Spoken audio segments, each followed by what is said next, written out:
आपल्यासोबत शिवसेनेच्या नेत्या किशोरी पेडणेकर ताई या फोनलाईन वरून जोडलेल्या आहेत। किशोरी ताई, आपण पाहतोय सोमवारी मुसळधार पाऊस झाला, मुंबईची दाणादाण उडाली आणि पावसाचा फटका मेट्रोला सुद्धा बसलेला आपण पाहत होतो। एक्वा मेट्रोचं या ठिकाणी गळती झालेला आपण पाहिलं या स्थानकाची आणि 6वा दिवस आहे आणि या 6व्या दिवशी सुद्धा मेट्रो लाईन ही बंद आहे। घेण्यासाठी जी घाई केली ती घाई नडली। कारण कुठच्याही आता ज्या गोष्टी सांगितल्या जात आहेत ती टेक्निकली बाजू आपण बघितला पाहिजे। मला वाटतं विद्या चव्हाण ताईंनी आमच्या सांगितलं, एकदम बरोबर सांगितलं। पण हे टेक्निकली ह्या लोकांच्या लक्षात आलं नाही का? आपण नशीब समजलं पाहिजे की त्या ट्रेन मध्ये कोण बसून अडकले नाही।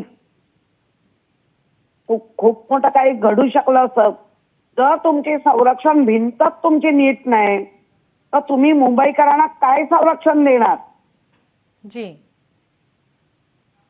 आणि उठली सुटली गोष्ट तुम्ही सगळ्यांच्या अंगावर घालताय, स्वतः जबाबदार कधी घेणार? त्यामुळे ह्या जो वरी ते JVLR जो एक्वा मेट्रो प्रवास आहे हा मला वाटतं अजून 15-20 दिवस तरी होत नाही आणि झाला तरी तो बेभरोशाचा। किशोरीताई, धन्यवाद आपण दिलेल्या या प्रतिक्रियेसाठी। लोकशाही मराठी ऐका, पहा, जागरूक रहा।